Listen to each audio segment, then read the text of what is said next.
Hello, আসসালামু আলাইকুম সবাইকে। আশা করি সবাই অনেক অনেক ভালো আছেন। সো আমার লাস্ট এপিসোডে আমি গোল্ডের আপডেট আপনাদের দিয়েছি, গোল্ডে কিভাবে আমি একটা অ্যামাউন্ট প্রফিট জেনারেট করেছি সেখান থেকে। অ্যান্ড সেই সেট আপটা খুবই ইন্টারেস্টিং ছিল। আমি আশা করি যারা, যেহেতু বর্তমানে গোল্ড অনেক ট্রেন্ডে চলছে, আপনারা যারা ওই এপিসোডটা দেখেন নাই তারা দেখে আসলে কিছুটা হলেও লার্নিংস সেখান থেকে নিতে পারবেন। আর এবার আসা যাক, আমার এটা হচ্ছে ফরেক্সেরই কোনো একটা পেয়ারের চার্ট। সেটা হচ্ছে আমার সেট আপ ছিল, সেই সেট আপে আমার এখানে অ্যারাউন্ড 4000 টাকা লস হয়েছে।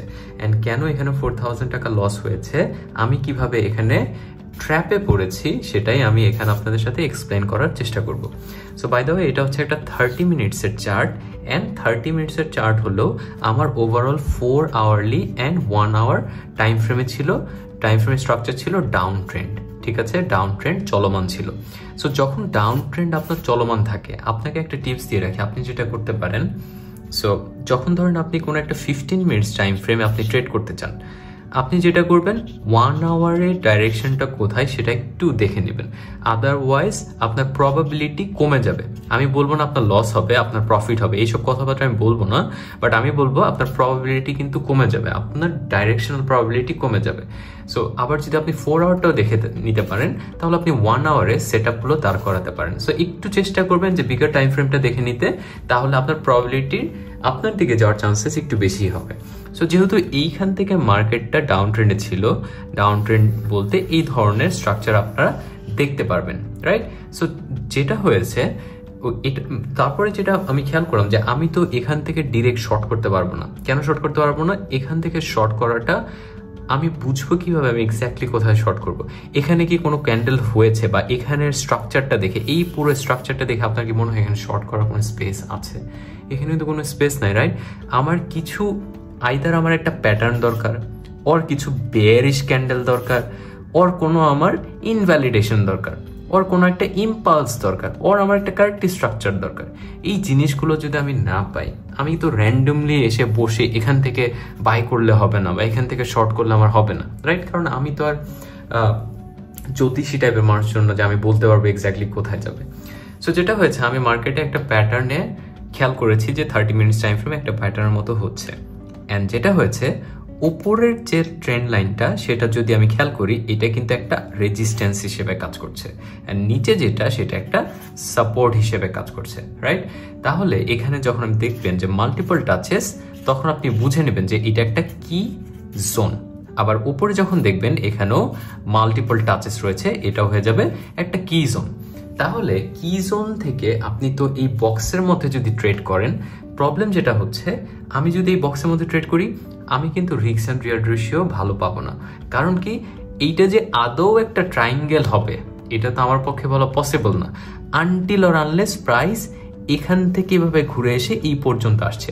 তাহলে আমি অ্যাটলিস্ট 2টা টাচ পয়েন্ট পেলে আমি প্রবাবলি গেস করতে পারি টেকনিক্যাল অ্যানালাইসিসের মাধ্যমে যে এটা ট্রায়াঙ্গেল হতে পারে। অ্যান্ড যেহেতু নিচের পার্টটা আমার সমান্তরাল, তাহলে আমি বলবো কি এটা একটা ডিসেন্ডিং ট্রায়াঙ্গেল হয়েছে, রাইট? এখন আপনি কি আমাকে বলতে পারেন যে ascending triangle, descending triangle, symmetrical triangle কোন দিকে ব্রেক করে? এটা কিন্তু কারো পক্ষে বলা পসিবল না। বাট বেটার প্রবাবিলিটি হচ্ছে, যদি মার্কেটের ডাইরেকশন ডাউন সাইডে থাকে, দেয়ার ইজ এ চান্স এটা ডাউন সাইডে ব্রেক করতে পারে। অ্যান্ড যদি মার্কেটের কন্ডিশন আপার সাইডে থাকে, তাহলে দেয়ার ইজ এ চান্স এটা আপ সাইডে ব্রেক করতে পারে। অ্যান্ড যেহেতু ডাইরেকশন ছিল ডাউন সাইডে, অ্যান্ড আমি চেষ্টা করেছি, আমার প্রবাবিলিটি ছিল যে ওকে, আমরা শর্ট করার দিকে মোর ফোকাস করব। কখন?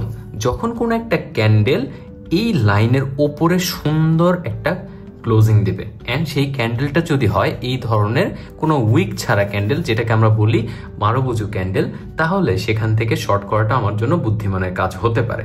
অ্যান্ড আমি বলবো না সেখানে প্রফিট হবে বা লস হবে, এটা তো আমার পক্ষে বলা পসিবল না।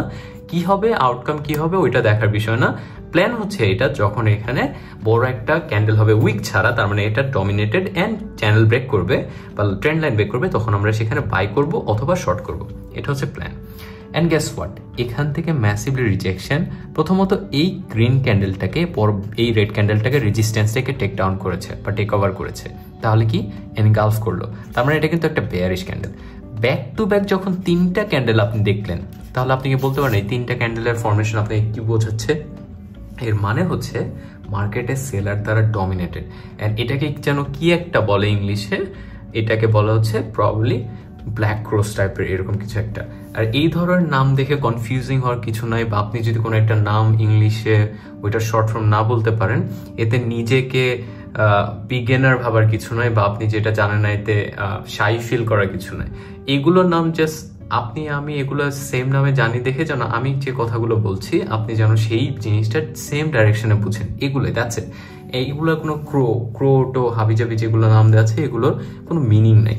সো যেহেতু এখানে ব্যাক টু ব্যাক 3টা রেড ক্যান্ডেল হয়েছে, তাহলে কি হতে পারে যে সেলাররা ফুল কন্ট্রোলে, অ্যান্ড এখানে একটা মারুবুজু ক্যান্ডেল, অ্যান্ড এই যে রেড ক্যান্ডেলটা, এই রেড ক্যান্ডেলটা কিন্তু পুরোপুরি অলমোস্ট বডি ছিল, রাইট?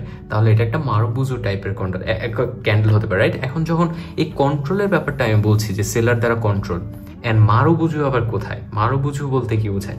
মারুবুজু বলতে এমন একটা ক্যান্ডেল যেটার মধ্যে খুব কম উইক থাকে। উইক থাকা মানে কি, ধরেন যে প্রাইসটা এরকম হলো, এরকম হওয়া মানে কি বায়াররা এখানে পুশ করে এতটুকু উঠিয়েছে, অথবা ক্যান্ডেলটা এরকম আছে, এরকম হলো, তার মানে কি সেলাররা এখান থেকে ড্রপ করিয়েছে। সো যেটা হয়েছে, আমি এখানে যখন দেখলাম ক্যান্ডেলগুলো সাইজগুলো আপনি খেয়াল করবেন যে ম্যাসিভ আকার ক্যান্ডেল, তাহলে আমি যদি এখান থেকে আমার এসএলটাকে, আপনি আমার এসএল রাখার প্ল্যানটা একটু খেয়াল করলে কিছুটা হলো আপনারা শিখতে পারবেন। আমি যদি এখানে এসএল না দিতাম, অ্যান্ড গেস হোয়াট, আমার অ্যাকাউন্টে কিন্তু 4000 লস হচ্ছে, আমার কিন্তু এখানে অ্যারাউন্ড 12K লস হতে পারতো। কিভাবে 12K সেভ করলাম? জাস্ট বিকজ আমার প্রিভিয়াস সুইং হাইয়ের উপরে আমি এসএল রেখেছি, কারণ ও যদি আমার এসএল নেওয়ারই হয়ে থাকে তাহলে ও এই এসএল সহ বাকিটাও নিয়ে নেবে, তাহলে এখানে আমার এসএল দিয়েছি। অ্যান্ড যেহেতু এই ক্যান্ডেলের সাইজ অনেক বড়, আমি যদি এখান থেকে শর্ট না করি, এখানে যখন রিটেস্ট করলো ছোট টাইম ফ্রেমে, যখন আপনি 5 মিনিটস অথবা 50 মিনিটস টাইম ফ্রেমে যাবেন, আপনি দেখবেন এখানে একটা রিটেস্ট করেছে। যখন রিটেস্ট করলো, আপনি সেখান থেকে যদি শর্ট না করেন, আপনি কিন্তু অপরচুনিটি মিস করে ফেলবেন। অ্যান্ড যেহেতু এখান থেকে বড় রেড ক্যান্ডেলগুলো হচ্ছে, অ্যান্ড পরবর্তী ক্যান্ডেল যদি এত বড় একটা ক্যান্ডেল হয়, তাহলে তো আমার এখানেই টার্গেট শেষ, রাইট?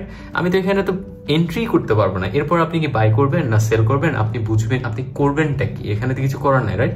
সো দ্যাটস ওয়াই আমি এখান থেকে রিটেস্ট করার পর আমি এখানে শর্ট করেছি। অ্যান্ড গেস হোয়াট, পরবর্তী এক ক্যান্ডেলে আমার স্টপ লস উড়িয়ে দিয়েছে। অ্যান্ড যদি আমি এভাবে টাইট স্টপ লস মেনটেন না করতাম, তাহলে মার্কেট যে এই ধরনের ট্র্যাপ অ্যান্ড ম্যানিপুলেশন হয় অ্যাট দ্য সেম টাইম, তখন এই যে আমাদের মতো ছোট্ট ছোট ট্রেডার আছে, তাদের স্টপ লসগুলো খুব ইজিলি চলে যায়। স্টপ লস যাওয়া ভালো, বাট পুরো ক্যাপিটাল হারানো খুবই বিপজ্জনক।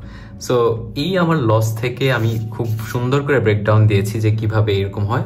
আর দয়া করে একটু চেষ্টা করবেন ট্রায়াঙ্গেলগুলো অ্যাভয়েড করার, কারণ ট্রায়াঙ্গেল অনেক কমপ্লিকেটেড, অ্যান্ড কোন দিকে ব্রেক করবে কোন দিকে ই করবে এটা খুবই ডিফিকাল্ট হয়। আমিও চেষ্টা করি যে অ্যাভয়েড করার, বাট সামহাও দেখা যায় আমার উইক হয়ে গেছে, আমি কোনো ট্রেডে অপরচুনিটি পাইনি, তখন ছোটোখাটো ট্রেড হলো নেওয়ার চেষ্টা করি। অ্যান্ড এটার নেওয়ার ফল তো আপনি দেখলেনই, 4000 loss. So that's it guys, আমি আশা করি আপনার এপিসোডটা এনজয় করেছেন।